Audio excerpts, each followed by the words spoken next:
think we started. Yeah, okay, great.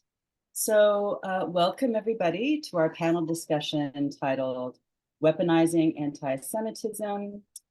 My name is Sang Kill and I'm a professor at San Jose State University and I will be moderating this panel. Please welcome our panelists today, Professor Ahla Muhtaseb from CSU San Bernardino, Professor Judith Butler and Keith Feldman from UC Berkeley. Thank you all for participating in this panel, and I think it is a much needed academic intervention on the discourse and debates happening today around Gaza, Palestine, and Israel. I will begin with the CFA Indigenous Caucus's land acknowledgement for the land for San Jose State University, since that's my institution that occupies that land. If you don't know what land you occupy, we will supply a link in the chat so you can find out.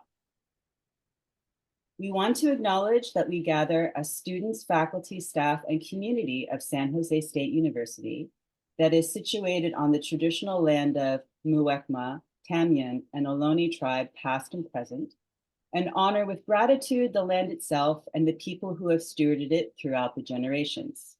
This calls us to commit to continuing to learn how to be better stewards of the land we inhabit as well.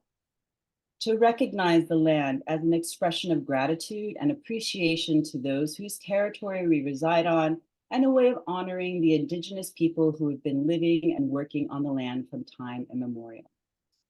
It is important to understand the long-standing history that has brought us to reside on the land and to seek to understand our place within that history. Land acknowledgements do not exist in the past tense or historical context. Colonialism is a current, ongoing process, and we need to build our mindfulness of our present participation. Acknowledging the land is an important Indigenous protocol that we are honoring here today. I would like to provide a recent and personal example to help frame this panel. Ahlam and I co-chair the CFA's Palestinian, Arab, and Muslim Caucus, which we'll call PAN Caucus. And we do this together. And we asked officers and members of my chapter union at San Jose State University to put on the next meeting agenda that happened earlier today, a draft resolution titled Resolution to Support Palestinians and Their Allies in the California State University, which we asked for a ceasefire in Gaza and protection of free speech for students, faculty, and staff who speak out about the unfolding and horrific genocide, among other demands. Here was the first reply by a fellow member of my union on campus, quote, "This is not free speech. It is hate speech and lies," unquote. I replied, quote, "Here is a flyer of Pam's upcoming event, this event, that seems rather timely," unquote. Another member of my union replied, quote, "The mass death of Armenians, Ukrainians, Tutsis, and Jews are the proper use of such a powerful word as genocide," unquote. Then the officer of my union wrote, quote, "The e-board actually took an online vote to decide if this should go to today's agenda. The vote was 13 no, 1 yes, 1 abstain from the e-board members. This was an extraordinary situation, but the chapter president felt a vote was necessary given the nature of the request," unquote. In sum, I feel Islamophobia is not only alive, but thriving in my union, and free speech seems to be a luxury for the powerful and few at the CSU, particularly at San Jose State University. Now, I would like to read a shortened and updated PAM Caucus statement to help frame this panel titled Colonialism, Military Occupation, and War Are the Root Causes of All Violence. The CFA's Palestine, Arab, and Muslim Caucus, PAM Caucus, confronts racism within the CSU and throughout California in all its manifestations, including but not limited to white supremacy and xenophobia, Islamophobia, Orientalism, anti-Semitism, anti-Blackness, anti-Asian racism, anti-Arab racism, anti-Latinx racism, misogyny, transphobia, and homophobia, and hostility to Palestine and to other indigenous peoples. The PAM caucus feels immense grief and outrage over the horrific siege in Gaza. In violation of the Fourth Geneva Convention, Israel has engaged in the most severe form of collective punishment and retaliation against the Palestinian people of Gaza, including the bombing of hospitals, schools, and UN shelters, with no indication when this nightmarish military assault will stop. We are deeply concerned that the Israeli regime is capitalizing on the October 7th military incursion to create another Nakba by forcing 1.1 million Palestinians in northern Gaza to leave their homes and land while simultaneously bombing them and blocking their escape to safe passage. The death toll estimate stands at this moment at over 13,000 people and expected to rise, including over 5,000 children who were killed by Israelis' nonstop bombardment during the last several weeks, wounding close to 30,000 people.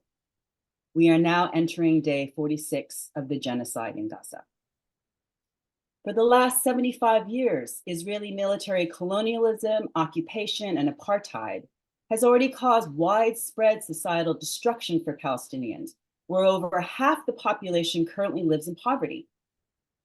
Subject to food and water rationing, limited access to education and employment, limited mobility, and what humanitarian advocates have called an open-air prison, Palestinian life is cut down on all levels amid widespread denial. Scores of human rights organizations have documented the ongoing systemic Israeli human rights violations of Palestinians living under their colonial and apartheid regime. Despite such overwhelming evidence, the USA has ignored these gross violations of Palestinian human rights, and corporate media outlets consistently spotlight the humanity and suffering of Israelis while failing to investigate and report on Israel's war crimes, let alone the suffering and pain of Palestinians, reducing them to mere dry statistics. Instead of supporting an immediate ceasefire, the USA government chooses instead to deliberately increase military aid and weapons to Israel in order to carry out this brutal genocide. According to USAID data services, the total USA aid to Israel from 1946 to 2023 is an estimated $260 billion. We cannot in good conscience watch and do nothing while the Israeli government violates all human rights conventions that ignores the human catastrophe in Gaza. Dissent against this atrocious siege is the only honorable and conscionable act. Silence is not an option, and neutrality only amounts to complicity. We must challenge those who hold power in our higher education systems to stand up and speak out. The billions of dollars sent to Israel to support this siege could be spent in the USA for the people, including our students who cannot afford the skyrocketing costs of tuition and fees, healthcare, housing, transportation, food, and other basic needs. Attacks on our colleagues, students, and academic freedoms are examples of the epistemic and real violence on our campuses. This violence is directly tied to the horrendous genocide taking place in Palestine now. We demand an immediate end to the ongoing massacre in Gaza and call on all of our colleagues and the larger CSU community to stand with the Palestinian people and stop this new Nakba. To that end, we join Palestinians and the international community to call for one, an immediate ceasefire in Gaza and Palestine and the opening of the Israeli-controlled crossings to allow food, fuel, and medical supplies and personnel into Gaza. 2, an immediate end to all USA aid to Israel. 3, support for a prisoner exchange.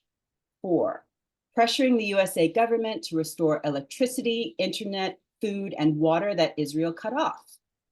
5, investigation into these war crimes by international, reputable, and unbiased commissions. 6, honoring the Palestinian call for boycott, divestment, and sanctions. And finally, we call on all administrators in higher education to provide the necessary support and resources to protect our faculty, staff, students, and community members who speak out and protest this siege, as well as those Palestinian families and communities that are directly impacted by this genocide. This means making the CSU campuses sanctuary campuses for Students for Justice for Palestine and other students groups, protecting faculty, staff, and students from any retaliation, and using CSU legal resources to protect targeted faculty and students. Audience members, please save the date and time for our next PAM event, which will be Monday, November 27th at 2 p.m. The title for our next PAM event is Resisting New McCarthyism in the Age of Gaza Genocide. And the panelists will be Dr. Rabab Abdulhadi, Haider Ayed, Robin G. Kelly, Zoha Kalali, and Hanada Karma. Details are in the flyer that we will drop in the chat. Also, I would like to thank our co-sponsors, the Center for Studies of Muslim and Arab Worlds at CSU San Bernardino, whose mission is to systematically decolonize knowledge production on issues related to what has been historically known as Muslim and Arab worlds. We also thank the Women, Gender, and Sexuality Studies at CSU Long Beach for their departmental co-sponsorship. And the PAM Caucus would especially like to thank Thin Lee for all the behind-the-scenes labor with this webinar. We will begin with Professors Judith Butler and Keith Feldman, and then Professor Ahlam Mutaseb. This will be followed by a discussion among the three with questions from myself as the moderator, and then we're going to end with some questions from the audience. Without further ado, if you could please begin, Judith. Well, thank you very much. I'm honored to be here, although appalled at the fact that we have to be here to go over arguments that have been made several times before and refused or rejected or mocked or even criminalized. I think that it is frankly quite shocking to see how often the charge of anti-Semitism is used against those who express solidarity with Palestine. And I want to suggest to you that one of the reasons why this is possible is that the International Holocaust Remembrance Alliance set forth a definition of anti-Semitism about 3 years ago, which included some very dangerous language identifying manifestations or demonstrations against the Israeli state as signs of anti-Semitism. And the way they put it is demonstrations against the Israeli state conceived as a Jewish collectivity. So one of the things you can see happening there is that by identifying the state of Israel with a Jewish collectivity, anything that is said about the state of Israel is said about a Jewish collectivity. So if you call for the end of apartheid or the end of occupation, the end of siege, the end of land theft and dispossession, you are saying the Israeli state has done all of these things as part of its continuing Nakba and its other forms of land dispossession and rights stripping. If you say that, then you are attacking a Jewish collectivity and guilty of anti-Semitism. I want to just, before I go into that a little bit more, I want to tell you a story because, as most of you know, I come from a Jewish background and had to live with a lot of horrible things being said when I was young. And luckily, I was able to break with my Zionist education in my early 20s, which was very lucky, but it was a violent break with my family. But I still sometimes have to listen to them. And one of the things that gets said during this time is, why did they hate us so much, right? It's like, why do they hate us? They hate us. We can never live with them. They hate us. If if they were not destroyed, they would destroy us because they hate us. And the question is, do they, the Palestinians, kind of monolith in some of their minds, do they hate living under colonialism? Yes, they do. Do they hate having lost their land? Yes, they do. Do they hate the power of the state that denies them rights or that refuses to let them back into their proper homes? Do they hate being bombarded? Do they hate seeing their children dead on the road? Do they hate the fact that children are having to see their parents dead on the road? Do they hate being told to escape from the north because it will be bombed, and on the way to escaping from the north, in the course of escaping from the north, they are bombed and they are killed? Do they hate all this? Well, yes, they are enraged. They are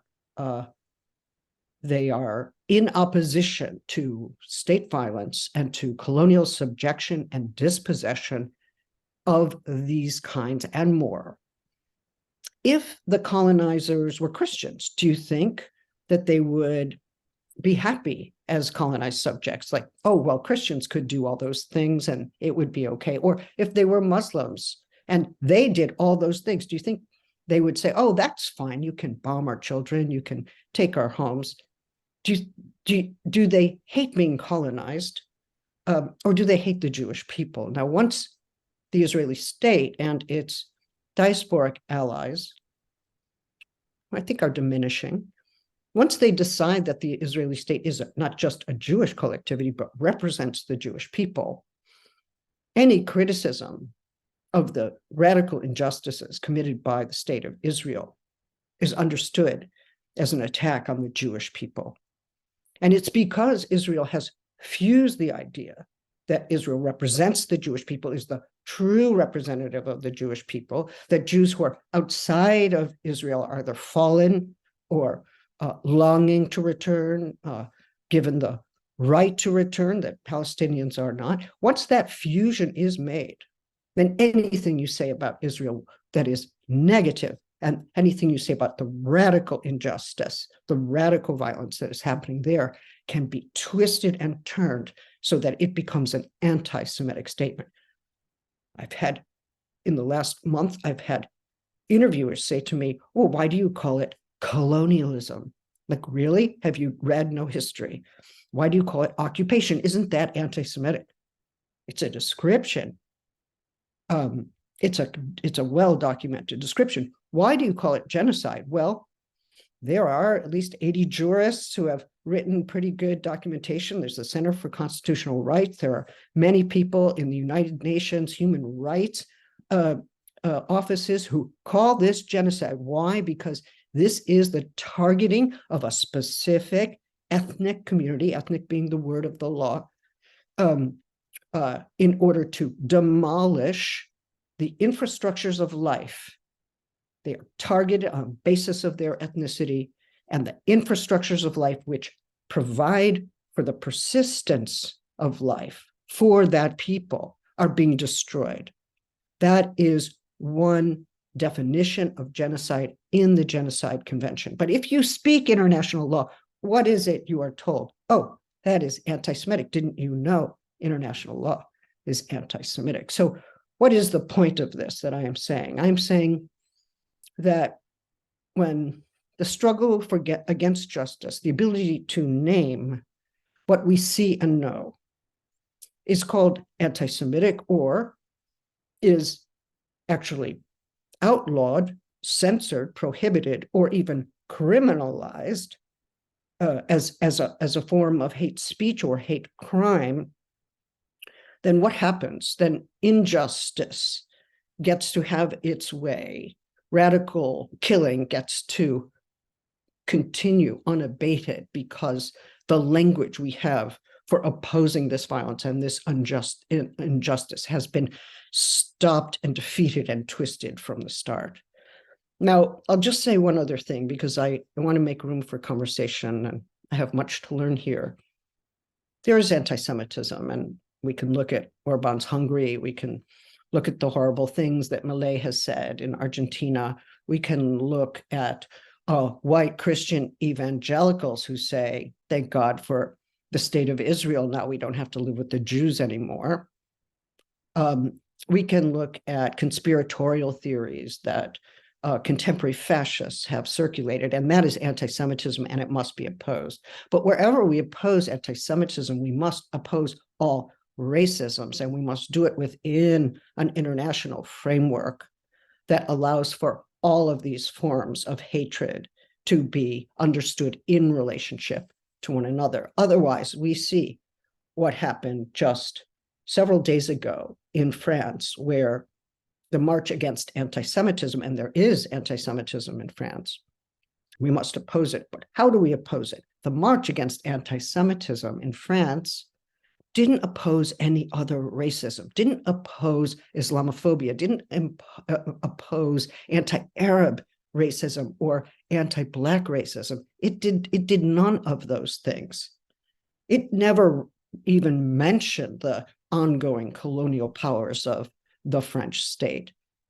So the right wing arrived happily, Marie Le Pen, with all her Islamophobic agenda, opposing anti-Semitism because that's her way to gather her people, to identify people from Islamic backgrounds, from North Africa, from any number of other places, including Turkey, to target those people and to advance her right-wing nationalist agenda under the name of anti-Semitism.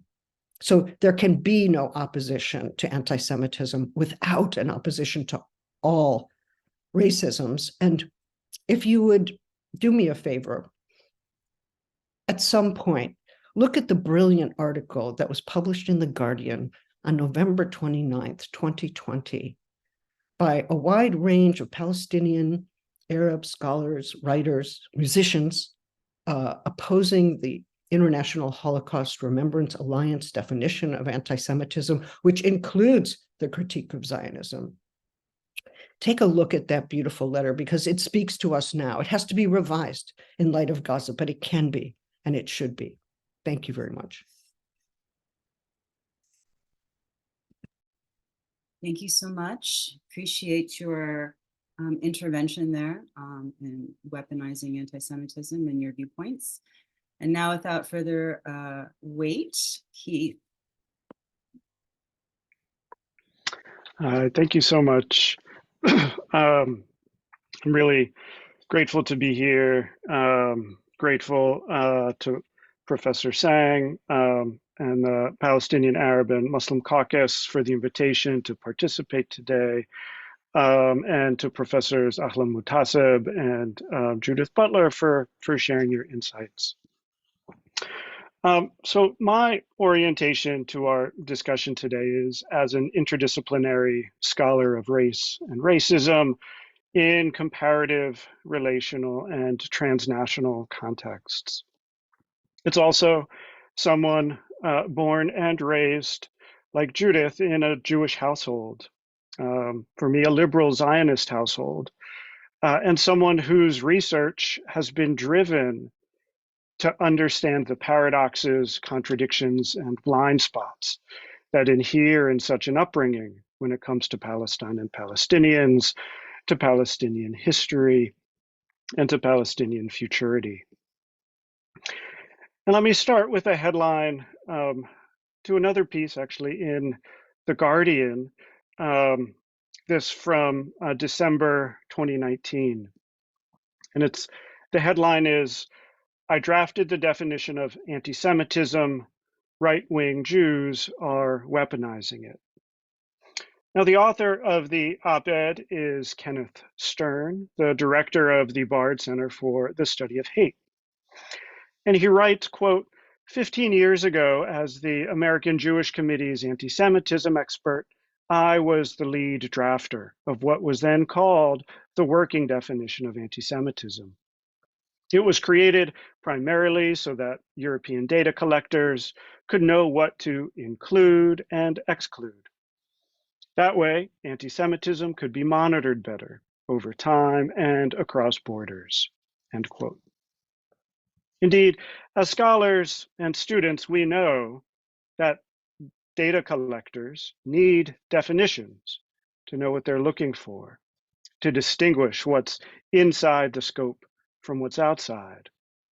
We also know that what counts as data and how that data is framed has everything to do with the implications and conclusions that one draws.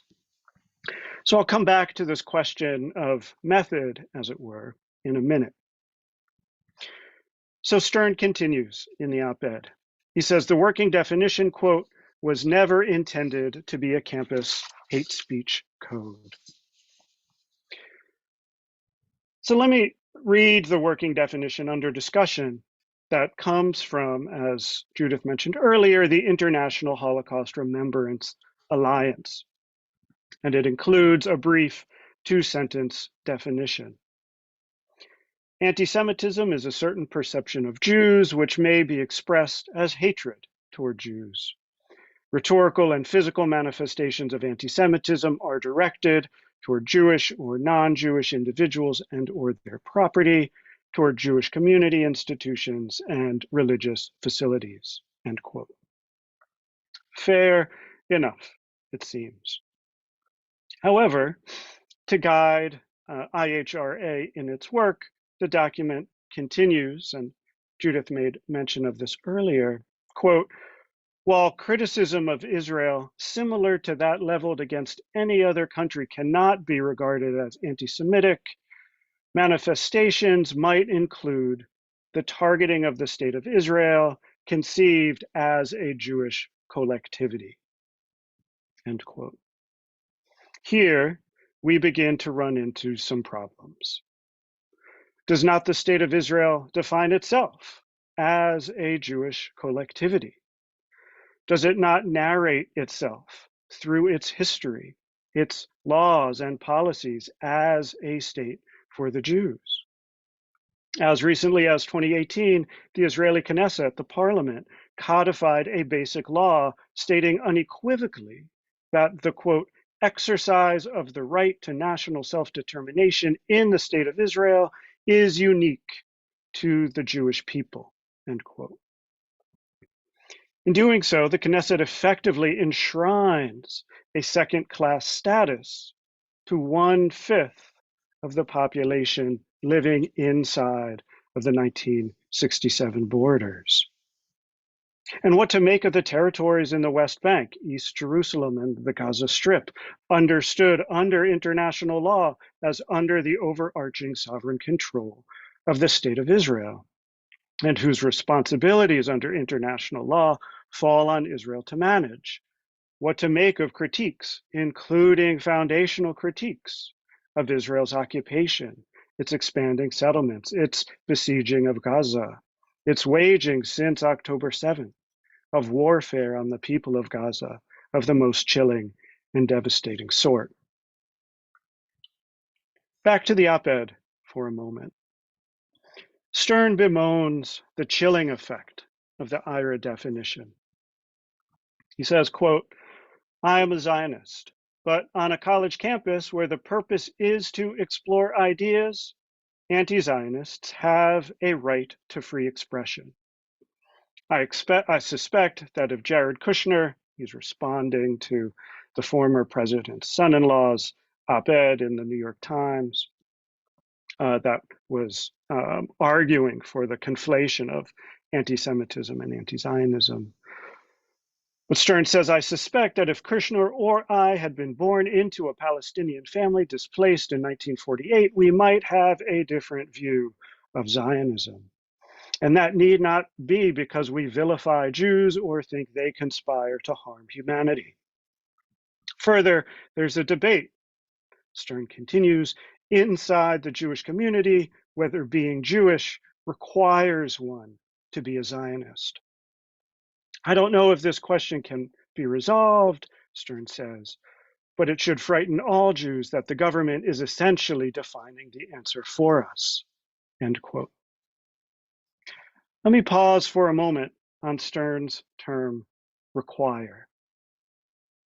Clearly, there are a range of ways of being Jewish, of practicing Judaism, of orienting oneself to the world through Jewish ethical and philosophical traditions, some of which might draw upon Zionism and others of which do not. So the question, it seems to me, definitively can be resolved, and resolved with a resounding no. Now let me leave Stern's op-ed and the IRA definition behind for now. As you may know, there are rival definitions and frameworks available to policymakers and researchers alike, some of which take a strong line that foundational critiques of Israel's national ideologies, policies, and practices are not anti-Semitic. The Jerusalem Declaration on Anti-Semitism is one.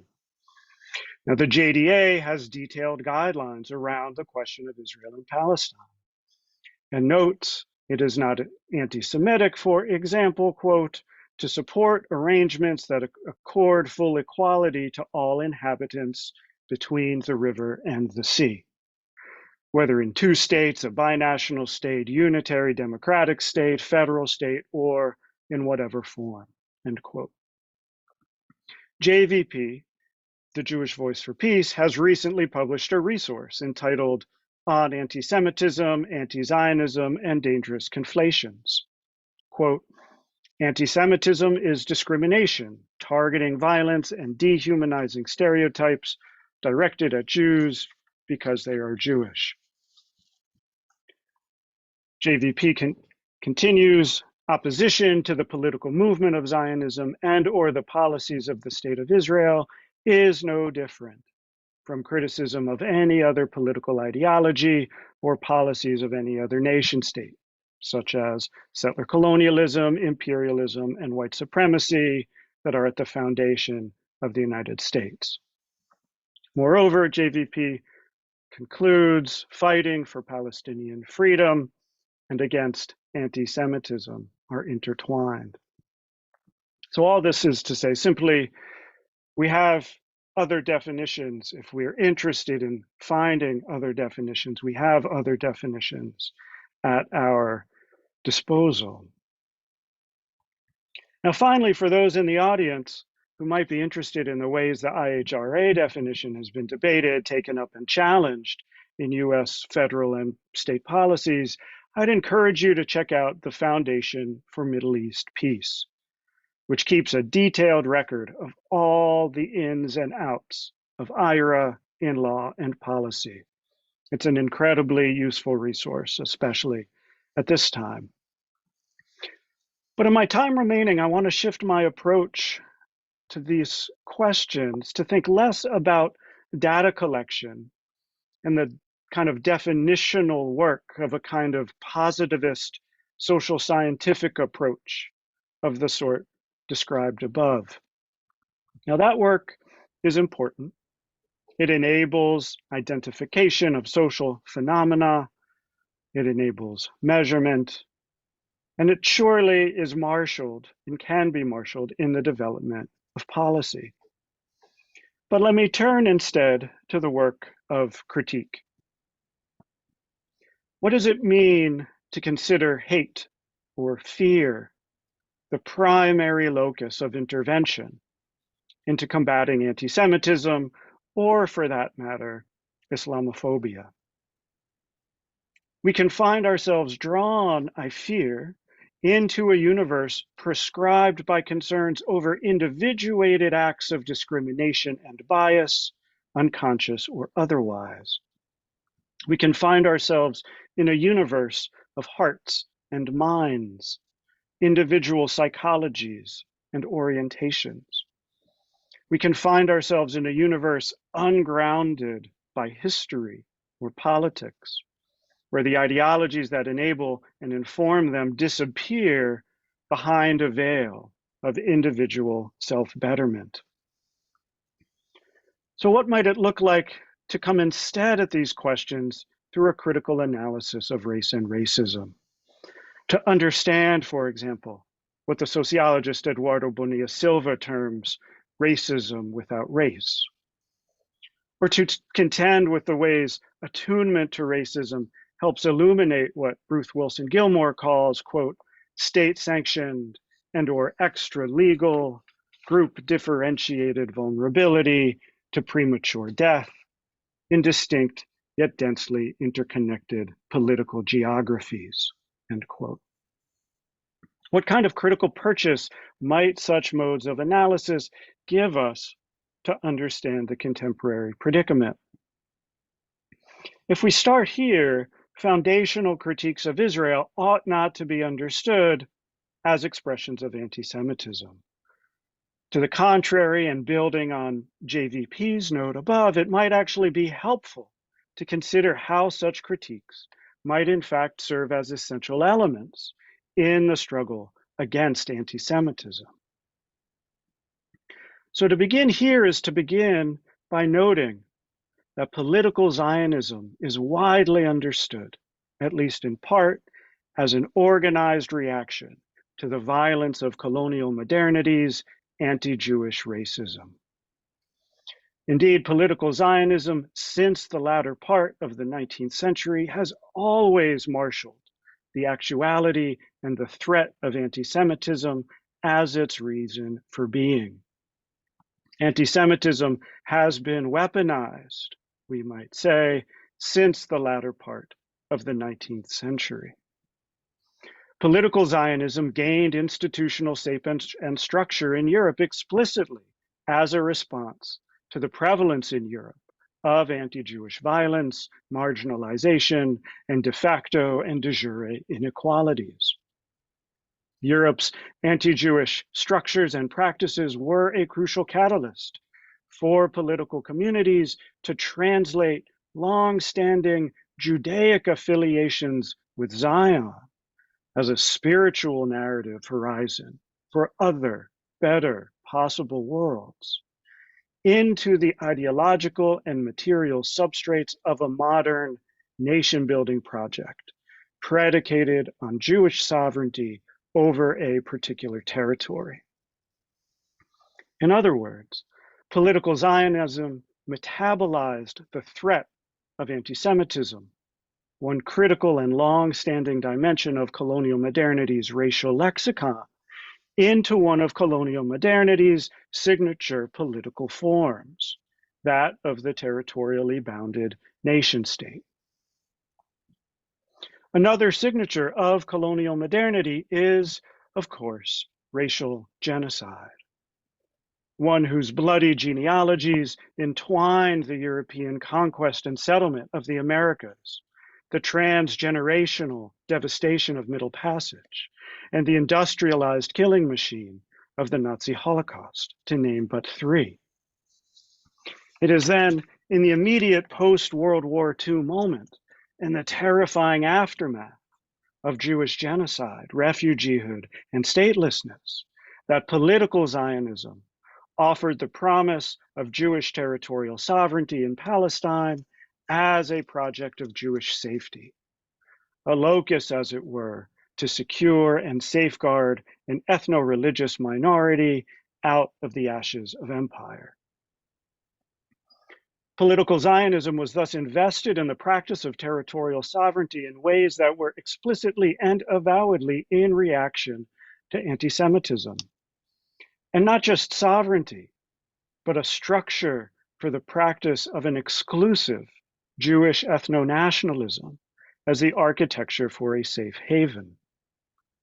When the horizon for a robust and vital Jewish futurity is circumscribed by a philosophy, structure, and practice of sovereignty that's inextricably bound to the threat of anti-Jewish animus, such animus will remain an engendering fuel for the nation-state. Moreover, insofar as the project of territorial sovereignty is enacted through Israel's laws, policies, and practices of exclusion, violence, enclosure, apartheid, dispossession, and genocide, the moral and ethical grounds for such a project become ever more eroded, withered, brittle, and broken. Understood in this way, A critical reckoning with anti-Semitism asks us to include the visioning and the practice of forms of Jewish social life otherwise to the Israeli state's ideologies and practices of political Zionism. There surely have been and remain traditions of thought besides an exclusionary ethno-nationalist settler state from which to develop and sustain social relations that might enable the vibrancy and vitality of Jewish life. One thinks of the flourishing of Jewish life in liberal democracies such as the United States as a case in point. And the practical orientation of exile and the rich terrain of diaspora provide a storehouse of minoritarian modes of being in critical relation to structures of power. To be sure, an avowed racial nationalism threads its way through US political culture, expressed through discourses and practices of white supremacy with long-standing anti-Jewish contours. After all, this is a lineament of colonial modernity. So we can think of Charlottesville's replacement theory-laden chants of Jews will not replace us, or the Tree of Life synagogue shooters' racial anxieties around Jewish support for refugee resettlement. Indeed, attunement to contemporary anti-Jewish animus reveals precisely the violent danger of exclusionary, racially organized forms of nationalism, forms whose fantasies of territorial sovereignty are predicated on fears of invasion and replacement, fantasies that can lead to extraordinary enactments of violence. So, by way of conclusion, let me say, we need robust conceptual tools to understand the roots and the routes of anti-Jewish racism of this sort, to understand its lineaments in the nation form more generally, in the United States, across Europe, and indeed globally. These are touch points for linking struggles against anti-Semitism with more general struggles against racism in all its forms, including, importantly, in Israel. Thanks. Thank you so much, Keith. And last but not least, Afam.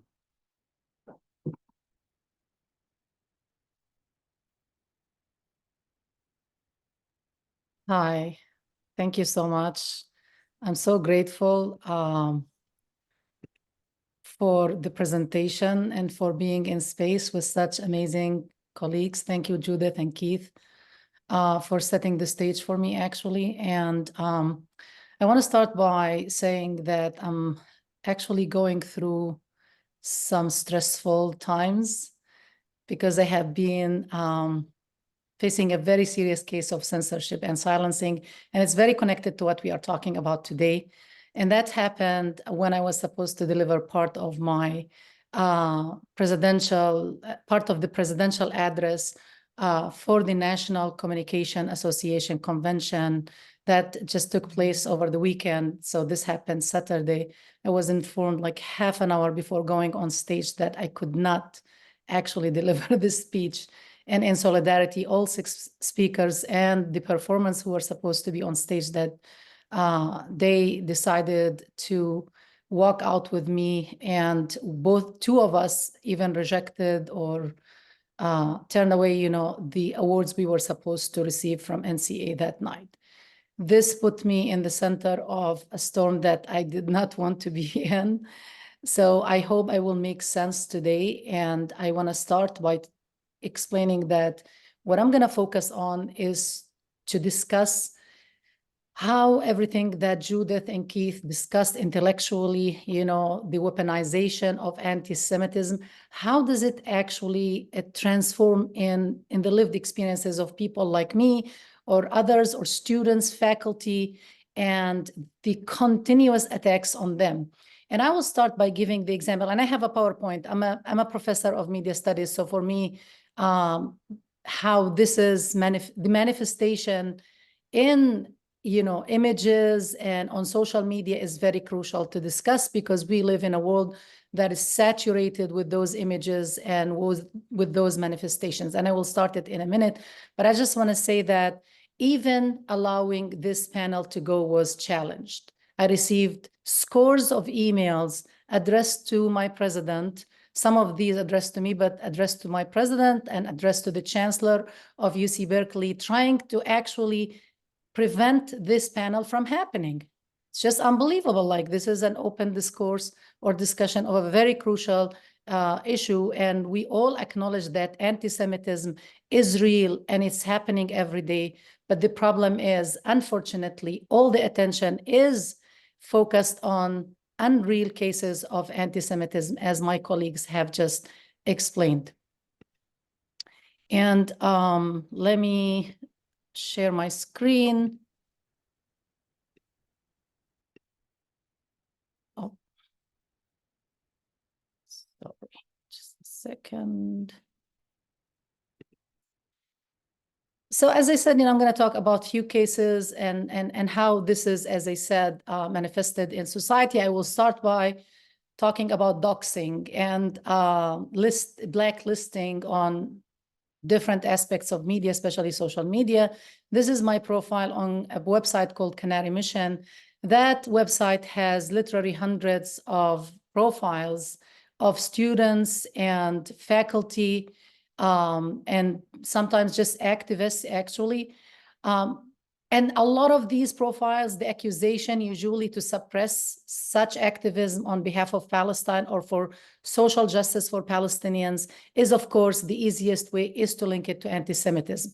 And once you accuse someone of anti-Semitism, it becomes very hard, actually, to even get out of that frame. So I'll give you quickly a story of a student I know from San Diego State University a few years ago, graduated, bright engineer, in demand in the United States, couldn't find a job. And eventually he landed an interview that was successful. They almost offered him the job, the position. They were very excited, and then they stopped. Then one of his friends leaked to him that someone called the friend and said, "Oh my God, did you see that person is anti-Semitic, supporting terrorism, supporting Hamas," all the buzzwords, used to destroy someone's reputation. And this is happening to score of our students, faculty, especially in academia. Of course, this specific website focuses on academia. And to understand how this website functions and how it actually manifests on the campuses, across the United States, I would highly recommend that you watch a documentary by Al Jazeera called The Lobby. And Al Jazeera first actually released the first film in 2017, and it was undercover reporter who infiltrated the lobby in the United Kingdom or in Britain, and showed, the different ways how there is a weaponization of anti-Semitism and other charges, of course, against students, against professors, etc., focusing on academia. It was a big scandal in Britain. It led some actually to the firing and to the resignation of certain key staff members. And when Al Jazeera was ready to release its US version of The Lobby, which is actually 3.5 hours, divided into 3 episodes, the United States government and the Israeli government put immense pressure on Qatar to prevent Al Jazeera from releasing it until it was leaked by the Electronic Intifada. This film actually, as I said, shows through undercover investigation how doxing is used, how intimidation is used, how legal action is weaponized against Palestinians. And part of it could be as simple as copying and pasting from a website like Canary Mission and put it in an article or a letter to a president. And I faced my own share of that experience, which I will talk about in a minute. But if we look actually at, and I did some research on the resources, the mechanism behind actually mobilizing such suppression of our academic freedom and freedom of expression. And it is well funded from rich donations, from rich organizations. And I actually have another PowerPoint that I'm gonna run out of time, that specifically talks about those organizations and how they fund those list, either blacklists or organizations, and most of them are basically arms of the Israeli lobby in the United States, AIPAC, or the American Israeli Public Committee. And as you can see, I tried I did a lot of research into the letters sent to us or to our presidents that is usually like signed by different organizations. I looked also online. I tried to see people who blacklisted me, for example. So I did a lot of leg research. Those are the ones that I was able to capture and put on one slide. But there are many others actually as we speak, and new ones are formed. And this way, if they send a letter to the president of a university, you have all these lists here, and all of them actually work to suppress our academic freedom. The ADL, I highlighted it in yellow, and I will come back to it because it plays now a very crucial role in the suppression of Palestinian voices and supporters of Palestinian causes, especially with what is happening in Gaza and the genocide. And its main tool is weaponizing anti-Semitism. Here is a link to the film, and I'm going to put it later in the chat. You can watch it. As I said, it's a long one. We can't, of course, show it, but I'm going to show 2 minutes that Palestinian activist Muhammad al-Kurd shared on his Twitter account that specifically highlights this weaponization of anti-Semitism and how it impacts, students on campuses. I hope I will be able to do that. Faced another crisis. Can you hear it? You can hear it? Okay. 2 days after a resolution passed, unfortunately, someone defamed the Jewish frat house and had painted swastikas all over it. Outrageous, just not acceptable behavior at all. What was upsetting to us, however, was they had the media there right away. Disturbing discovery for a UC Davis student. Jewish students found swastikas painted on their fraternity house in Davis. These swastikas were discovered that morning and around 10 a.m., my best guess. And I believe the news media were there by 11. Pro-Israel students say they feared recent events would lead to this. This week has been sort of a bad week to be Jewish on campus. After years of heated meetings, a student body passed a resolution Thursday urging UC Davis to end any affiliation with companies that support Israel. So this is not out of the blue. We're pretty sure this is directly related. Who were they finger pointing at but us? Us who were still on this high of finally getting this resolution passed, still in high spirits, just crushed us. Roseanne Barr tweeted, all the Jews should leave Davis and the rest of the school should be nuked. It was a crazy time. A general flooding of Islamophobia by the media. And I was dealing with news outlets and media, and it was the day after there was swastikas on campus, and it was it all blew up. And job. Those swastikas, who did that? We don't even know. I think it's just some random white supremacist type people who just came, did it, left. We don't think it was students. That's pretty surprising because it was very clear from their behavior towards us, their attitudes towards us, that we had done some heinous crime to them and that we deserved to pay for it.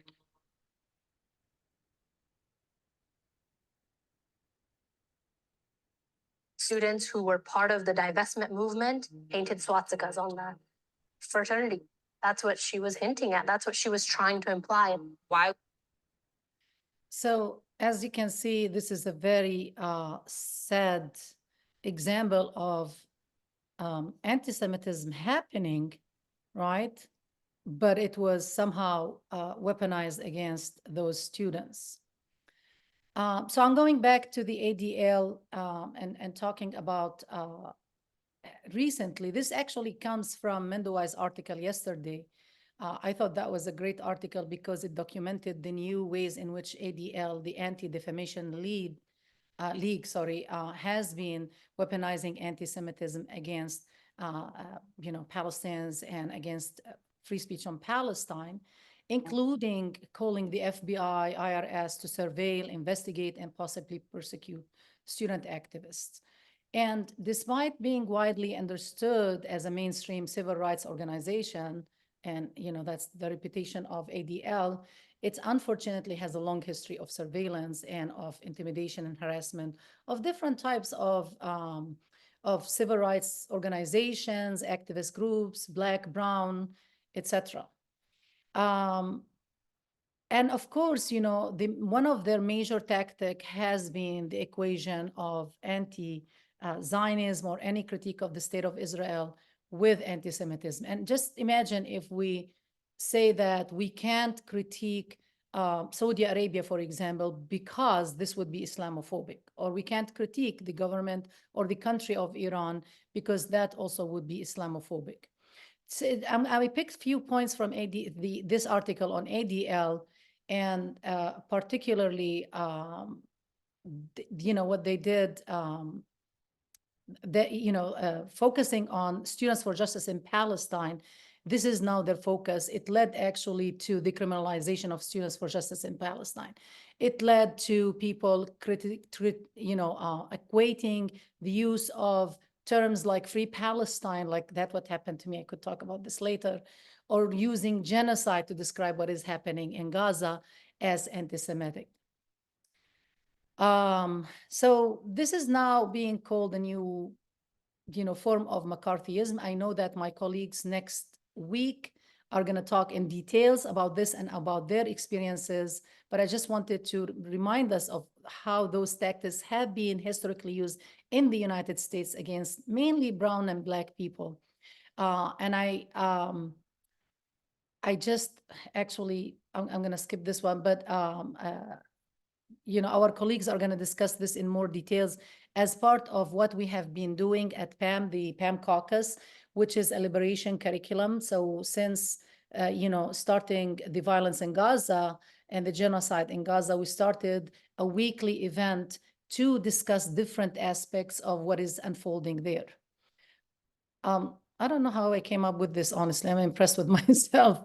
But this is the Drop ADL campaign, spearheaded originally by Jewish Voice for Peace, but now it's actually a collective of long list of civil rights organizations and progressive, activist groups.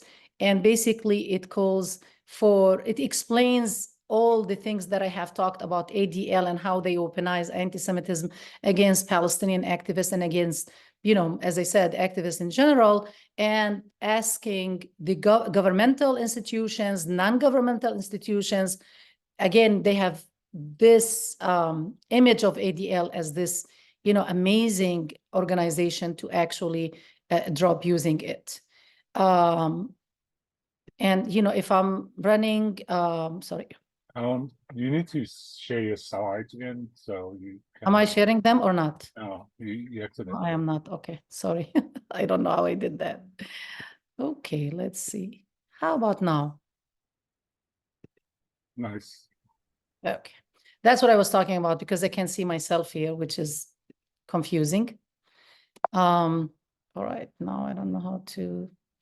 Okay, something else I would like to share with you is this is newly released report by Rutgers University Law School Center for Security, Race, and Rights.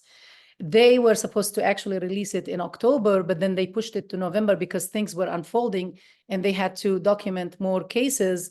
It's full actually of examples and mechanisms of weaponizing anti-Semitism, and also how this weaponization also leads to hateful speech against Muslims and Arabs in particular, but others as well who support, as I said, human rights for Palestinians or speaking against the genocide in Gaza. So I wanted to share this. Thank you, Colin, for sending it to me.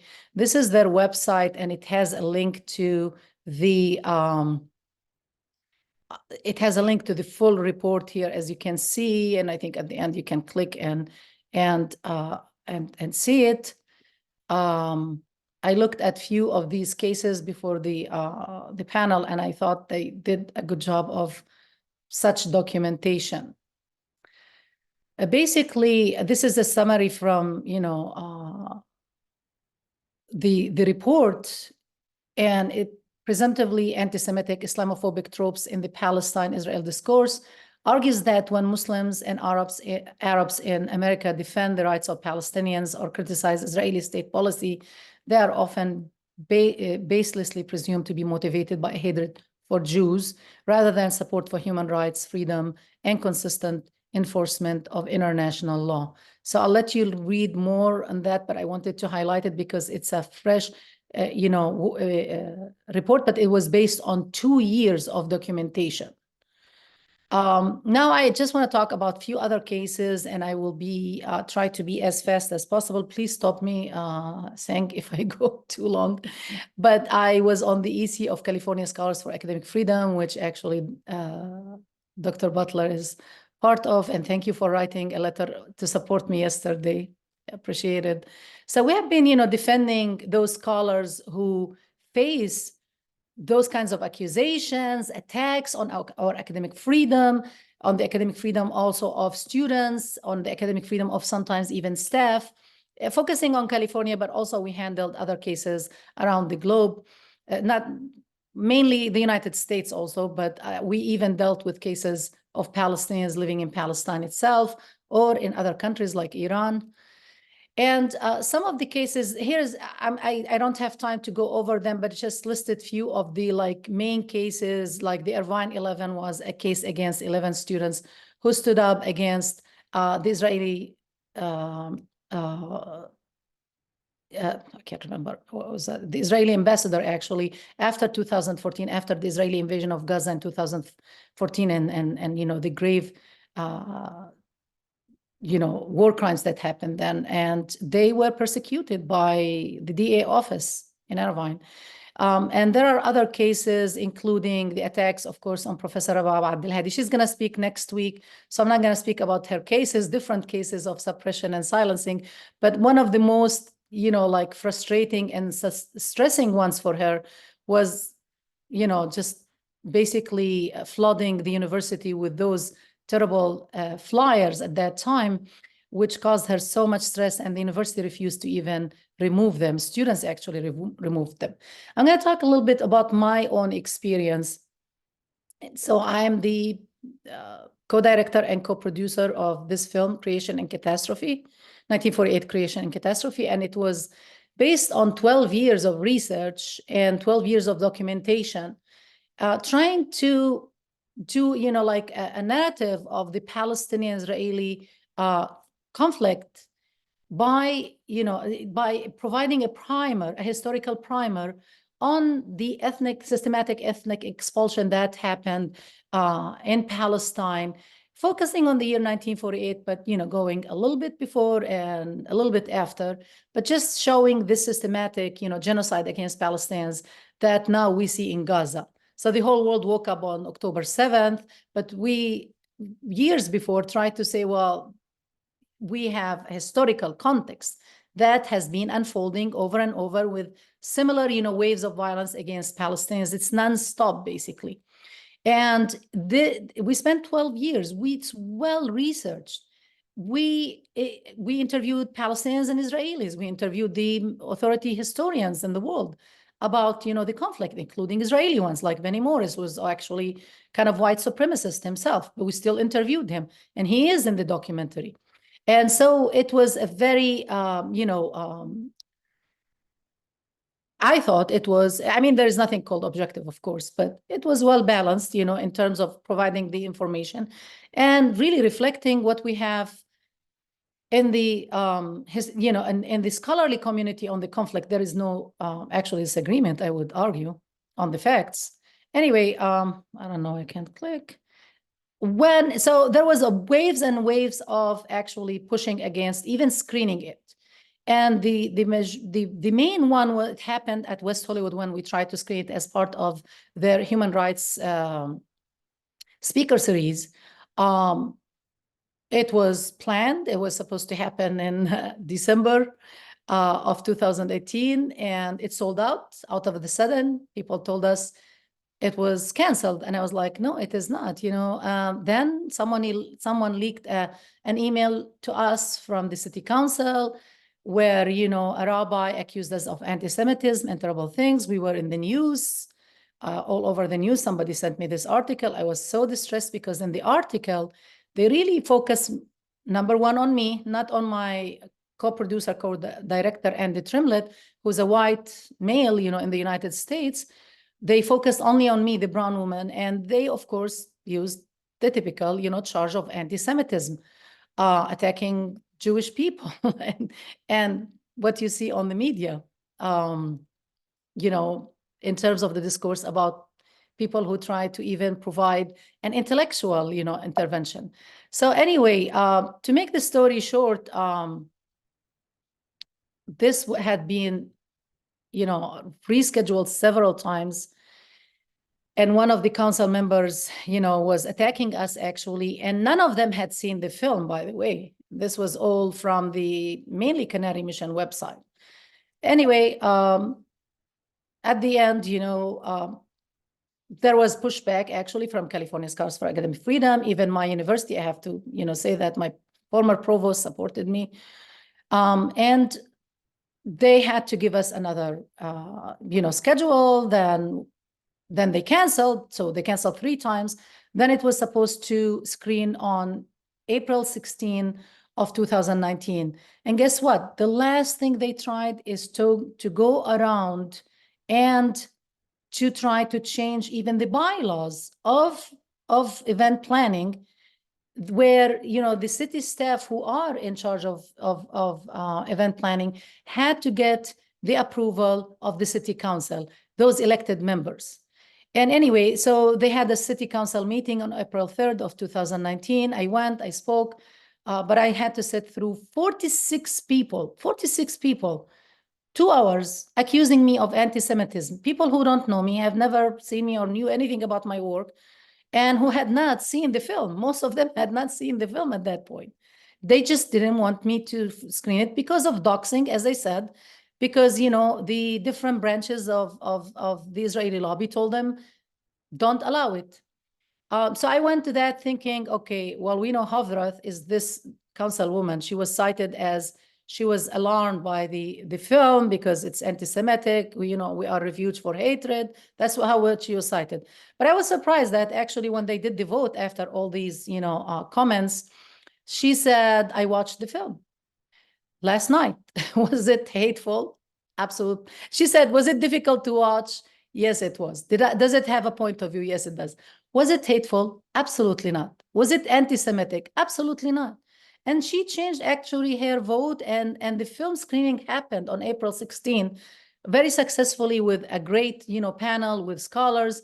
But I mean, that idea of I will do anything to suppress your voice, and as a Palestinian in particular, because as I said, they didn't even attack my partner, nothing. You are not allowed to state your narrative. Although, as I said, the narrative was well documented, well researched. Many scholars wrote to the city council objecting because they saw the film and thought it was actually a very good one. And that's just give you an idea about, this is from Palestine Legal, when all of this just was done, just to give you an idea about the stress, the violence that is used against us, especially Palestinian scholars in the United States for even doing our basic job of research scholarship. And this is a picture of the screening. So I wanted to, originally I did this to end on a positive note, but now unfortunately we have the resurgence of all these attacks. I will highlight few. The Columbia University's recent suspension of Students for Justice in Palestine and Jewish Voice for Peace. And a lot of this was, as I said, weaponized by ADL and weaponized through the accusations of anti-Semitism. The also Georgetown University suspended Students for Justice in Palestine, and there were suspensions or at least, attacks and investigations of Students for Justice in Palestine on campuses across the United States, including in California, One of the other cases was, of course, Professor Joseph Masad of Colombia. The first week of the events, he was, there were calls to fire him and to even investigate him just because he wrote an article. And in the article said Hamas scored a victory. I mean, he was describing what happened basically in like military terms. And that one sentence caused a huge campaign against him. The last one, just because I was involved in this, happened in San Diego, where I live, is Professor Lalia Alali, professor at the University of San Diego, who's very active in the community and most active in the interfaith dialogue groups here, who was accused of anti-Semitism and was in the San Diego Union Tribune. She was the chair of DLAC, which of the school district, which stands for the Department of Education Language Acquisition Committee. She was removed in 3 minutes. I was on that meeting, literally 3 minutes. She was not even informed of the meeting. And they came, said, do we have a motion to remove her? They prevented us from discussion. There was a motion. Who seconds? There was a second vote. They voted against her. Actually, the person who motioned was the one who replaced her eventually. And then after they actually made the decision and removed her, they allowed us 300 people who came to support her, including many members of Jewish Voice for Peace, were not actually allowed to speak until this ended. Just to 3 minutes to remove someone from such an important committee that she has advocated for years. I will actually stop now because I'm running I'm sure I'm running out of time. Thank you so much for giving me this opportunity, and we'll take questions now. Great, thank you so much. So I had some questions prepared, but I do see some really good ones from the audience that I'm going to select out and instead ask our panelists. This one's a good one. Do you have any strategies for combating claims of feeling unsafe, quote unquote, when criticizing Israel? In particular, when students notify the university that an instructor is expressing their views in a way that, quote, makes them feel unsafe or intimidated, unquote. The polite response would have us acknowledge their claims and try to offer some sort of apology, but I think most in here know that politeness can be a vehicle for white supremacy.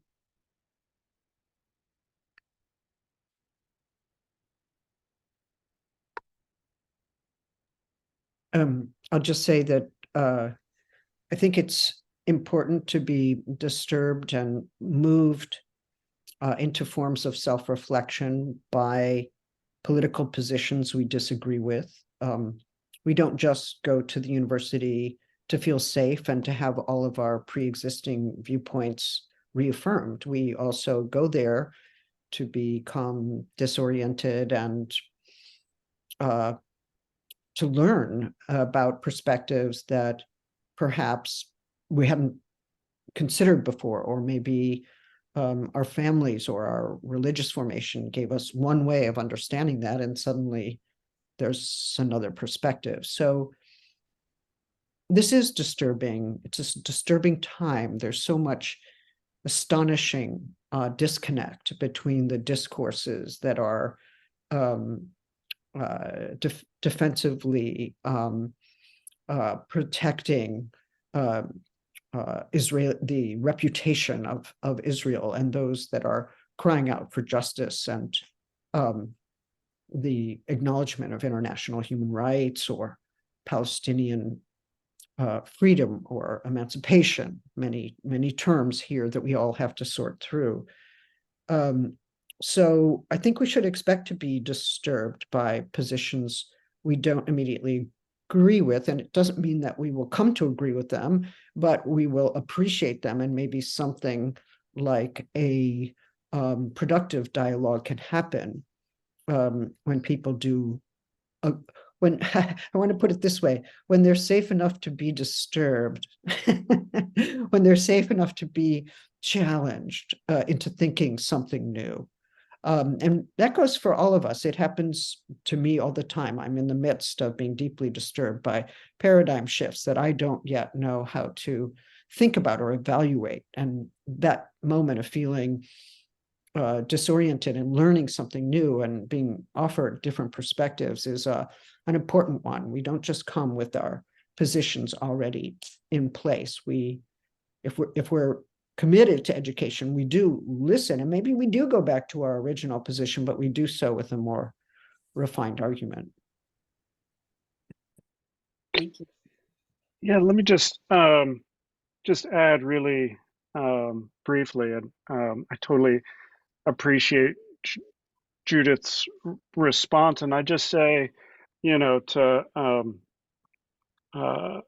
the narrative in so many ways over the last 6 weeks has been in the United States. So much of the kind of discourse around almost like a moral panic has been around the campus. There's something called the singular campus and something called the singular university. And a friend of mine whose kid is going to go off to college next year was bemoaning the fact that they have to go to college next year, and it seems from the news like college is this really, really difficult place, this really challenging place where they're not going to feel safe. And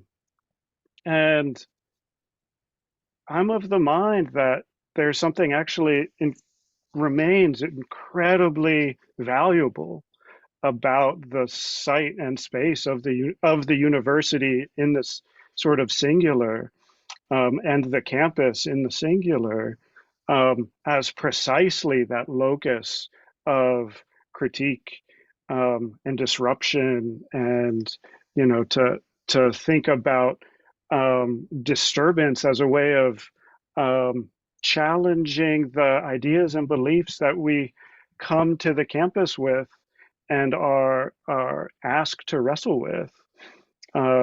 There's nothing quite like it as a structure, and it's not surprising to me that the ways in which the debates, for example, about the IRA definition are getting marshaled, are targeting campuses and targeting universities, precisely because universities are meant in such deep and important and critical ways to be the locus for wrestling with the dissensus, for wrestling precisely with dissensus. What does it mean to live in disagreement, in a locus of critique and disruption? And as scholars and teachers and pedagogues, we are tasked with with holding those spaces with grace, with care, with a certain sense of kindness, with a certain sense of humility, precisely because such critically important work happens in the campus environment. I think it might be important also just to note here that there's a certain inversion that happens when Zionist students feel unsafe. I mean, we're seeing students and faculty who are trying to do basic scholarship about Palestine or trying to advocate for Palestinian lives. We're seeing them doxxed. We're seeing them lose their jobs. We're seeing them canceled in the way that Professor Mutsaib was. We are seeing people receive death threats. That is unsafety. We're seeing academics in the U.S. and elsewhere trying to teach a class while their family members have been killed. I mean, how does Fadi Judah stand up to recite a poem when dozens of his own family members are being killed at the moment that he's speaking? I mean, I think we have to be really careful here. Who is losing their job? Who is getting hate mail? Who's getting doxxed? Who's being kept from advancing in an academic career, or whose fellowships are being taken away? The Harvard students were the first to be doxxed in unconscionable ways, and some of them now are struggling with legal fees and with the very possibility of continuing their studies, they're holding on to their fellowships, or recovering jobs that have been taken away in a panic. I agree with Keith's view. So who is frightened for their lives and for their livelihoods? I think we must be honest and ask that question and answer it in a way that demonstrates what is in fact the case. Would you like to weigh in, Atlam, on this notion of unsafety? I mean, I personally have so many experiences of being unsafe. It's just ridiculous. I'm happy with the answers. Thank you for answering those. But for me, like it's at this level of ridiculous to even, deal with those accusations when we are vilified in the news day in and day out, when our president vilifies us, in the United States, when all around us it's Islamophobic, Orientalist discourse, right? And it as I said, the manifestations are so multiple, and I provided only few cases that I wanted to focus on because of their prominence. But there are like hundreds of cases now. CARE is reporting on hundreds of cases of Islamophobia or racist attacks. Palestine Legal, I reached out to them about my case. They said they are so overwhelmed and just simply said, like, do you really need our legal help? And I said, I'll manage. They are so overwhelmed for actually taking on those cases of students who don't feel safe and faculty who don't feel safe, as Judith and Keith well articulated that. So the next question from a panelist, and I think some of you have answered some of this, but have any of the panelists been personally targeted by organized pro-Israeli groups for your allyship or advocacy of ending the injustices in Palestine? I've been targeted several times. I had a large group protest me in Germany, including members of the Jewish community who wore their Nazi uniforms to imply that I was on the side of their internment uniforms to imply that I was on the side of the Nazis because I called for justice in Palestine. And of course, being called a self-hating Jew is something that many of us have had to live with for decades. I think it started in 2009 when I came out in favor of boycott, divestment, and sanctions. But let's remember that Jewish Voice for Peace and many other really progressive Jewish organizations exist precisely to provide support for Jews who want to see justice in Palestine and who want to ally with anti-racist and anti-colonial movements who have either never been Zionists because they're indifferent to it, or have broke with Zionism because they saw its injustice, or might be soft Zionists or cultural Zionists, but still oppose the Israeli state in its violence and its occupation. And of course, there are many different Jewish groups now on the left who are struggling against the state of Israel in different ways. Jewish Voice for Peace is both anti-Zionist, explicitly decided to become that a few years ago, and is in favor of boycott, divestment, and sanctions. So that alliance is, I believe, the one that is growing in stature and has had amazing effects on the internet and is now known globally in a way that never was before. I'm proud to say I've been part of it for 22 years and serve on its academic freedom advisory council. But, we are nothing if we're not in alliance. we're not, oh, look at us, we're proud Jews, or we're progressive Jews. No, no, no, no. We are nothing if we're not in alliance with Palestinians and learning from grassroots Palestinian struggles. I will say that JVP has always been in favor of nonviolent forms of resistance, and for those who are in favor of violent resistance now, there's struggles and tensions in these alliances that are being thought about and spoken about. It's a very difficult moment.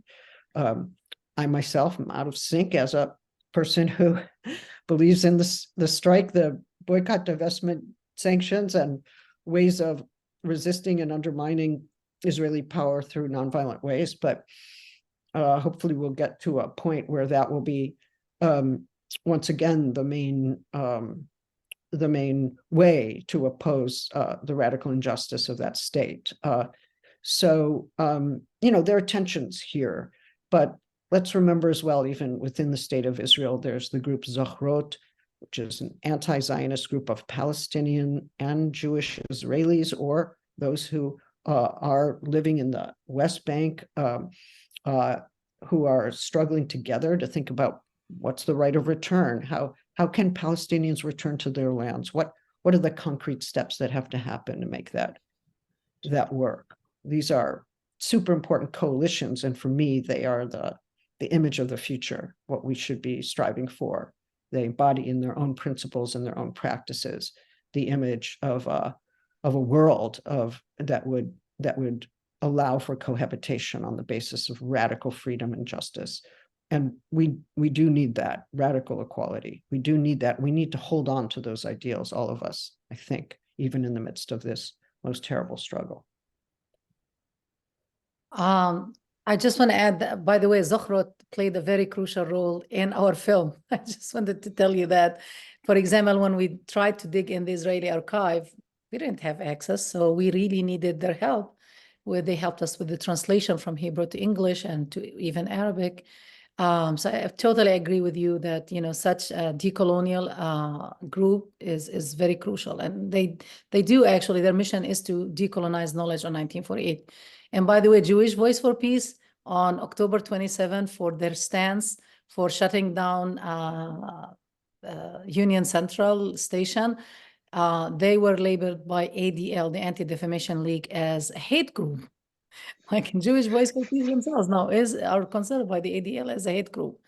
So I have many examples, and I shared some of those, and I could talk about more, but I think I'm just living now the impact, the stress of what happened to me on Saturday is just unheard of such a thing, when the National Communication Association, it's the largest communication association globally, just half an hour before I go on stage, tell me your speech is unacceptable because it uses the words genocide and free Palestine, and because it was overall, controversial. And I would be happy actually to drop it in the chat for people to look at it, because it's going to be published in the Journal of Race Studies probably tomorrow. I think they are getting it out, the new issue.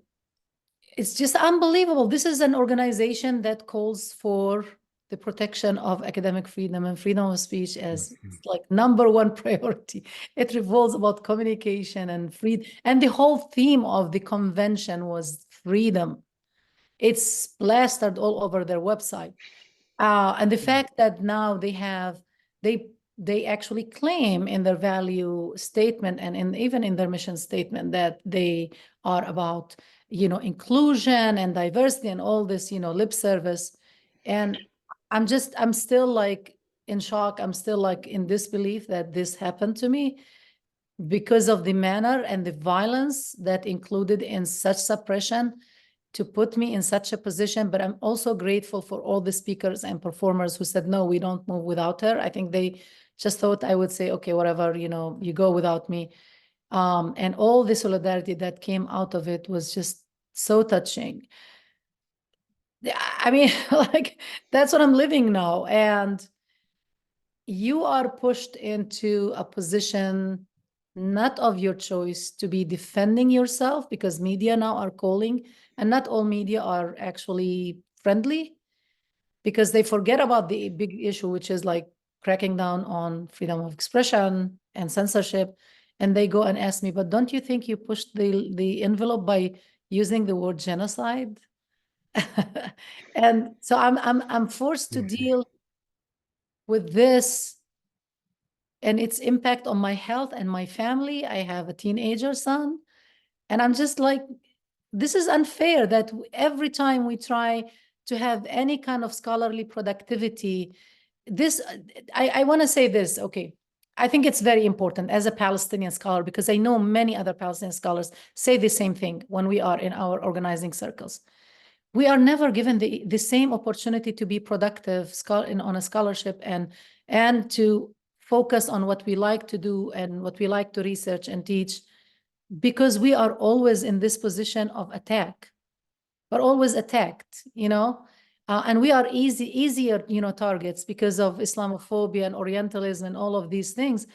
And it's just unfair. We can never have the same chance of productivity and of success and thriving as other scholars who could simply just detach from social justice issues, and they don't have to deal with the things that we deal with on a daily basis. On a daily basis, I deal with this. It becomes to the extent that sometimes we feel we are normalized to this, like this is part of being Palestinian, of being an activist scholar, and even if you are not an activist scholar, it's just part of being Palestinian. It's like part of your identity. Anyway, I just wanted to share that frustration that I feel now.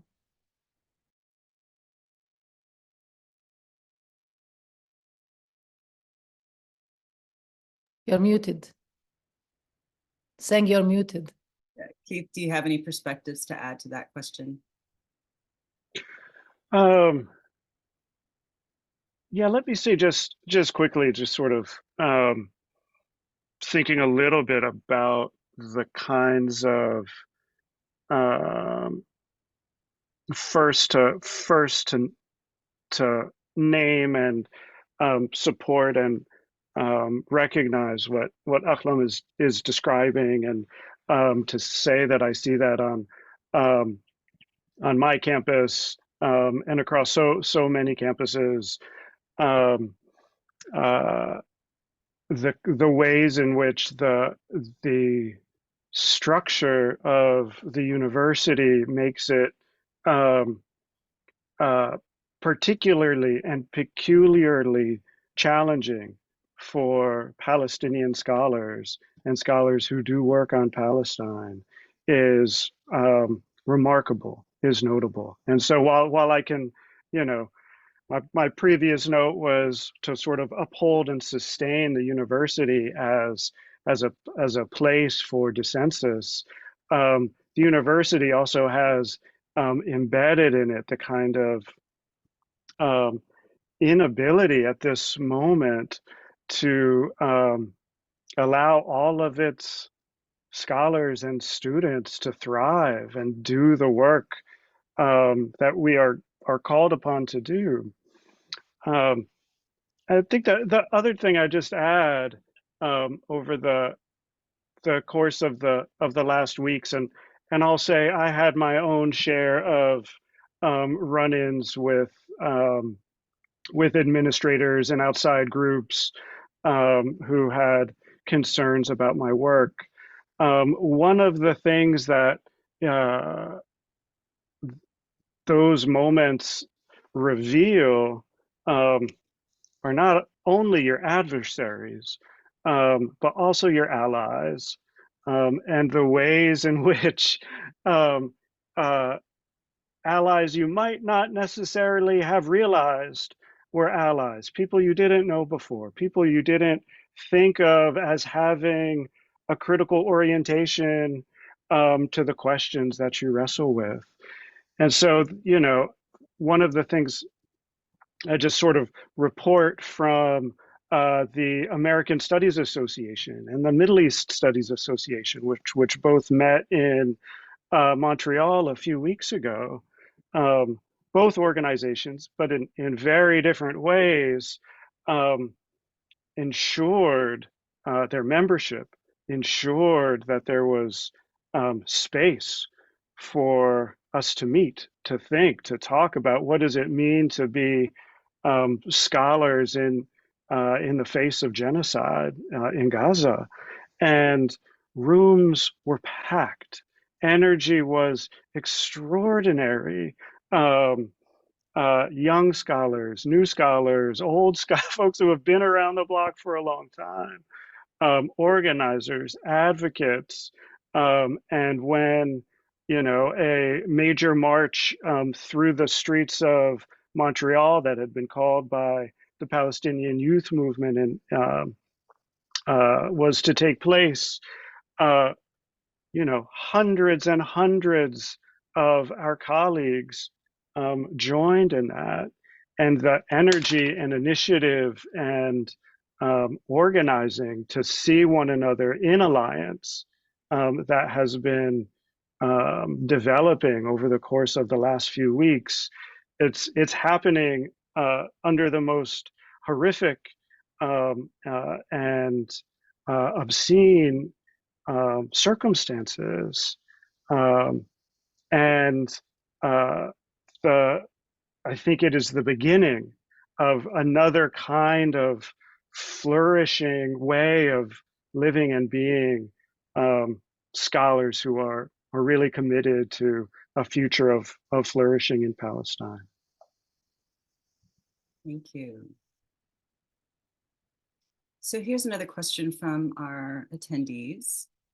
There's some irony in that the university has long been seen within right-wing anti-Semitic mythology as part of the left-wing cabal, and is now being understood popularly as a particularly anti-Semitic space where Jews are systematically silenced or threatened.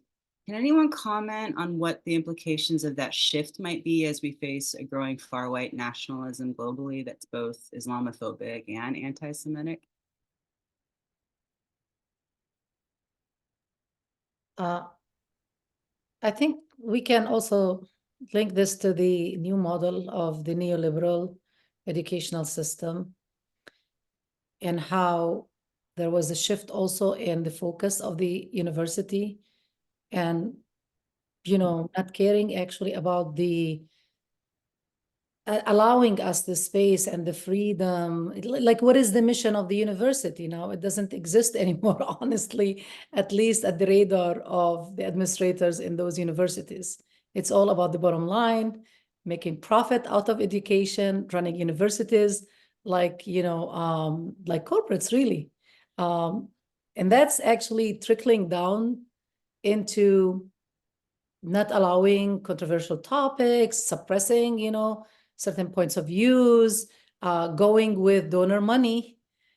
That's what is impacting a lot of these views of the university, because you have a network of donors in the United States who are very well connected also to the to manufacturing, the anti-Semitic, trope and weaponizing anti-Semitism. And at the end of the day, if you look at what happened at Harvard, for example, like Judith mentioned, or other universities, it was donors actually who made the strongest impact. And I'm sure in my case, it must have been someone who called NCA and told them, you can't let this speech go forward, especially that we did a walkout at 12:30 from the conference. About 250 scholars and students joined us, Swana caucus of NCA when we walked out. And you can see this really, scary tactic used against us in the, again, neoliberal model of the university.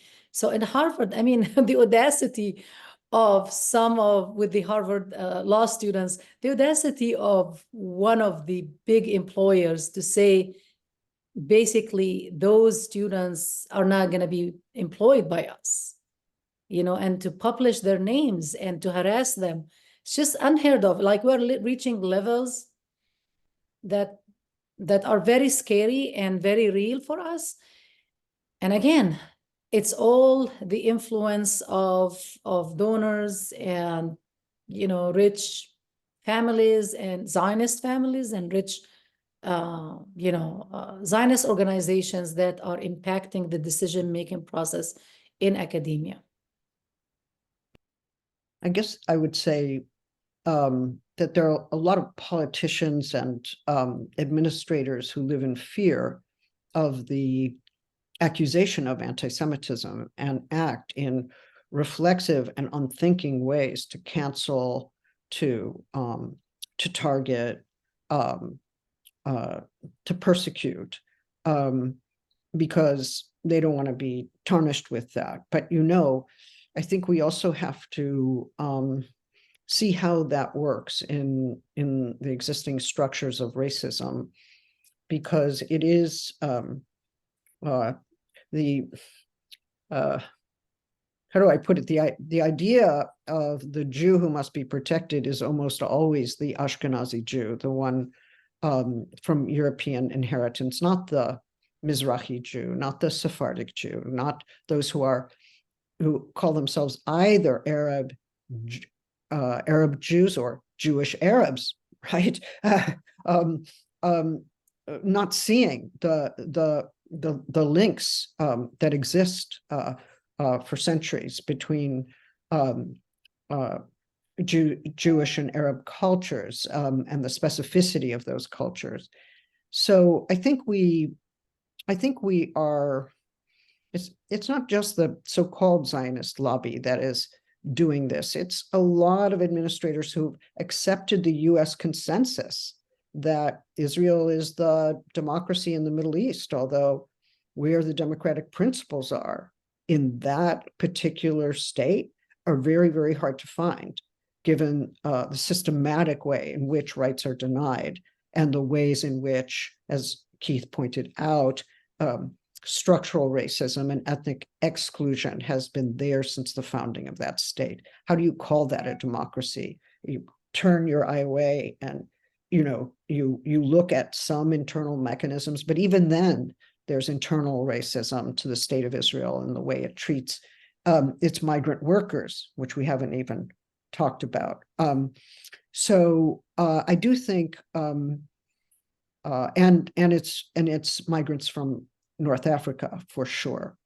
So I think it's the consensus on Israel as this democracy that must be defended against all those Arabs who will somehow destroy civilization as we know it, or whose power must be limited, is even broader than the specific actions that we see when Zionist donors act, or when Zionist organizations act. I think that there is an anti-Palestinianism that is more structurally part of certain self-deluded ideas of modern democracy.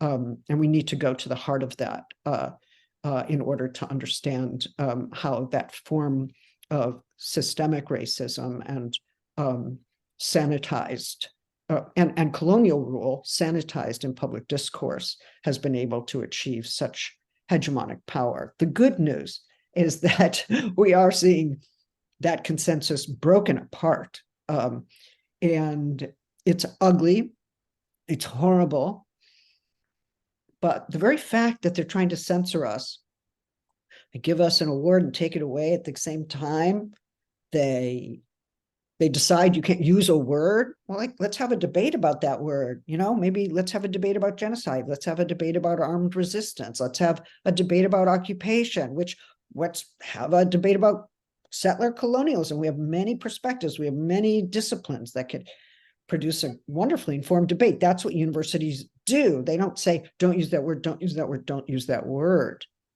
But the fact that they can't control it, they can't censor us all, they can't contain the discourse that's out there, that means something uncontainable is happening. That means speech has become ever more powerful. That means many people who they thought were part of the consensus are not. And they don't know what to do. So they're grabbing at their censorship, right? They're trying to quash this thing, which is too big to quash. So that's the good news. Sorry, it's a friend of mine said it's a Gramscian perspective that's worth considering at this moment in history. Keith, do you have any thoughts on this? No, that's great. That's great. Okay, great. The next question. Anti-Zionist Jewish actions have been so powerful to watch unfold in recent weeks. Do you think this work will do more than push the ceasefire in Gaza? Do you think Israel politics will change because of it?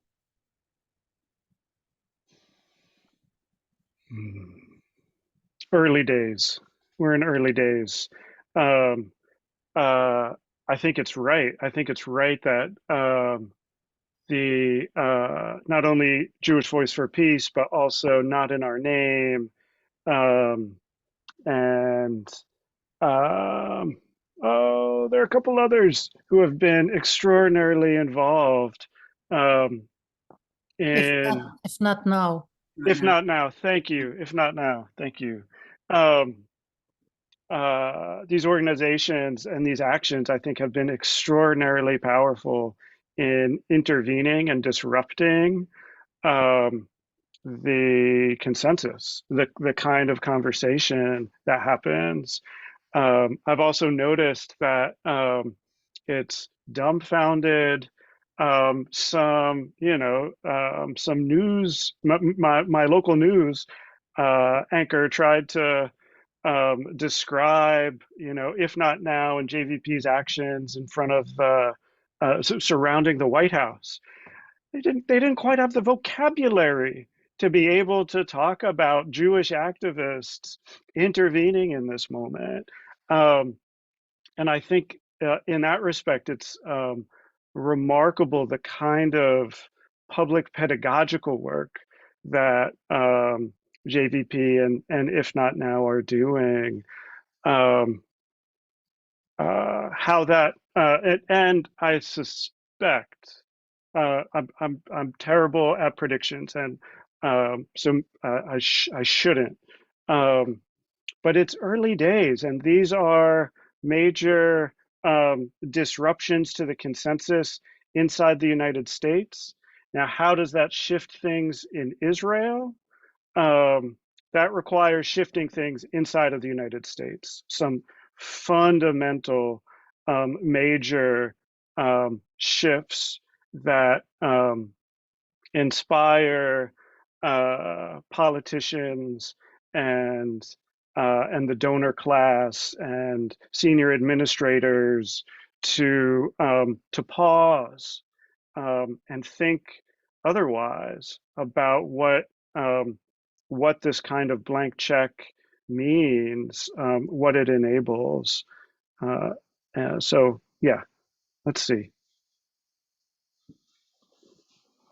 I think that if Biden or the Democratic Party thinks that it needs to listen to AIPAC or Jewish federations that are strongly Zionist, even unconditionally supportive of the state of Israel, they're faced with the fact that, in fact, the Jewish people in this country and throughout the world have deeply divided views on the state of Israel. And many of them do not feel represented at all and never have. There are Jewish traditions. There's the Bundists or the Universalists. There are some of the Orthodoxy who never recognized the state of Israel. There are socialists who thought that another kind of state was necessary. And in the early days, there were binationalists who refused the idea that Jewish sovereignty should be privileged at the state of that nation. So we have to remember that that there is no consensus, and that for many people, the lesson of the Nazi genocide was to object to injustice wherever you see it, to not be one of those bystanders who let something like horrific crimes and atrocities and arguably genocide happen without standing up and joining with others in alliance to stop it. So that's, for many of us, an ethical imperative that comes straight out of Jewish values. It's not a Jewish value to kill children. That's not a Jewish value. It's not a Jewish value to shoot people as they're trying to actually honor follow the orders that are given to them to seek safety in the southern part. That's a tactic that we actually saw in Nazi Germany, where they would tell people to flee and then kill them as they're fleeing. What Jew would look at that and not say, that is a radical injustice, that is appalling, that must be stopped through whatever means we can, as long as we do not replicate the violence we oppose. So I think that Biden is probably somewhat shaken by the fact that even internal to his own organization, there is no consensus. But if he thinks that, oh, the Jewish vote or the Jewish people have this one view, he's wrong, and everybody knows he's wrong.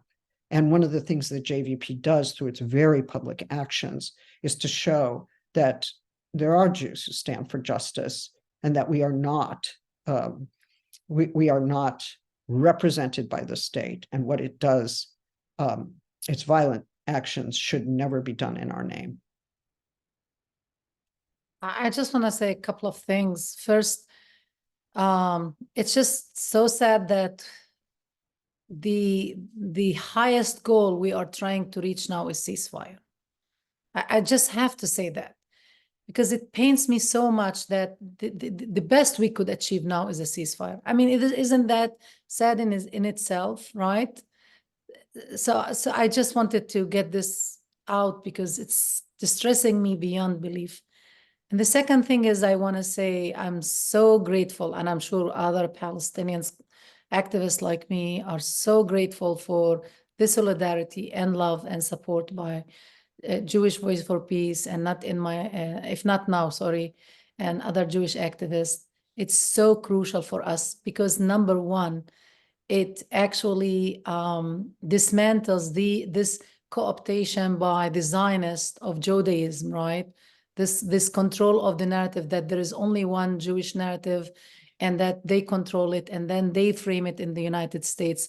And I think that Jewish activists have been playing very crucial role actually in supporting us and defying and pushing against that narrative. And that helps greatly in organizing and in keeping the momentum going of the struggle for social justice for Palestinians and for their human rights.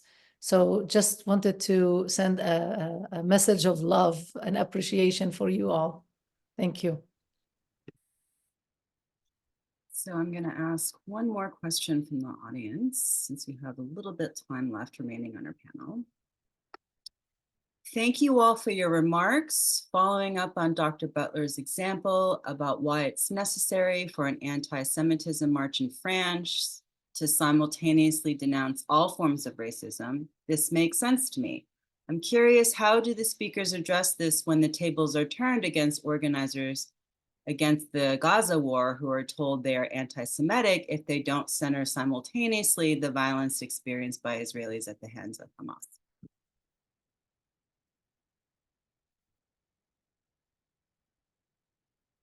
I'll let you answer that, but I just wanted to say there must be someone in the audience who's going to say, but do you condemn Hamas? But anyway, that's a joke, but. Keith, you want to take this, or does this have to be mine? I'm happy to take a first pass. Very, very briefly. I can, if you want, Yes. I can, it's okay. So the problem with this kind of framing is that the assumption is we have this day, October 7, that we start with, that we look at and center. And that's the problem with this question and this framing, that out of a sudden, unprovoked, attack on Jewish civilians. This is unbelievable. This is barbaric. And I could go on and talk about the slew of Islamophobic, racist, language used to even in those descriptions. And I saw some of those in the questions. And those questions actually starting populating our Q&A before we even opened our mouth. There were at least 10 questions that came immediately with those, like talking points from the lobby, probably. Anyway, but the problem with that framing also is that it denies about 100 years of oppression against Palestinians, about the daily, day in and day out of Israeli activities that are considered and well documented by most human rights organizations around the world, including Amnesty International, including Human Rights Watch, including Beit Salem, which is an Israeli human rights organization, that said the least we could say about what is happening, not only, to the two Palestinians who live in Israel with an Israeli citizenship, is apartheid. Similar to the segregation in the United States, with worse actually manifestations. And that does not even address the oppression that Palestinians under the military occupation of Israel in the West Bank and Gaza Strip go through. So there are even in oppression, we have several actually levels of oppression. And the worst, manifestation of such oppression is what is happening in Gaza. You have people living under 16 years of brutal blockade, military blockade, siege. They have been, suppressed, and also with a total control from air, sea, and land of everything that goes in and out of Gaza, including food, to the extent that the Israeli government actually admitted that they were putting the whole population of Gaza on a forced diet. They were calculating enough calories to keep the population alive, but not to thrive where they could actually resist. And then I could go on and on with all the, terrible, military measures taken against the people of Gaza. But I think I would highlight that, number one, to remember that also the people in Gaza, the majority of them are refugees who were already ethnically cleansed from their towns and cities in 1948. So we're talking about 80% of the population that is refugee, that is marginalized to start with, very poor, very deprived, in crowded refugee camps, with this military blockade, right? With constant attacks and wars. So you have a whole generation in Gaza that had known only wars, poverty, blockade, and siege, right? And we can talk on for 2 other hours about all these forms of suppression, including the attacks in 2000, like the major wars, 2008, 2009, Cast-led, the attack in 2011, 2012. Then the attack on 2014, which was the most massive and most destructive of Gaza, which was described by United Nations a committee as actually war crimes, and in some instances, crimes against humanity. And I could go on. And when Palestinians went out in peaceful demonstrations starting 2018 and did this for 2 years, where they marched towards the portals with creative, manifestations of their protest and resistance, like dabke dances, like balloons, like all forms of actually like nonviolent resistance, what happened? The world was watching somewhere else, and they were devastated. They were shot at. Snipers were actually literally, hunting the demonstrators, unarmed demonstrators, shooting even at paramedics like Rawan Najjar, who was killed while helping people who were injured on the ground. And the world didn't say anything. And so all these nonviolent resistance that happened over 2 years, and all the suppression of those demonstrations, nobody cared. Nobody cared about Sheikh Jarrah. Nobody cared about what was happening in Jerusalem, the daily, attacks by the Zionist settlers in the West Bank and Gaza and Jerusalem. But when there were Israeli casualties, the world looked and the world critiqued. And this is the problem when we have this framework. This is what I call epistemic violence at its best, when I'm only forced to have a seat on the table and have a meaningful conversation only if, again, if I condemn Hamas. Well, everyone in their own mind would condemn the killing of civilians, of course. But I mean, if you are going to do it without this important context, and that's why our very first teach-in of our liberation curriculum of the PAM caucus was contextualizing violence in Gaza. That's why we wanted to say, well, wait a second, you know, let me explain to you the context. Sorry, I took too long. Perfect. Yeah, thank you so much. We are out of time. Thank you so much for your participation, our panelists. Thank you so much to the audience members for their attendance and some of the wonderful questions. Please end genocide, end occupation, end this war. Free Palestine, free Palestine, free Palestine.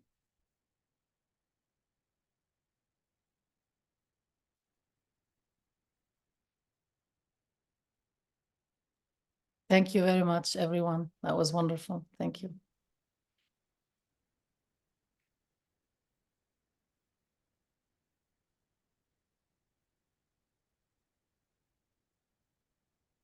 You can end the webinar now. Yes. Have a great day. Thank you, Thin. Bye. Bye. Thank you so much. Appreciate it.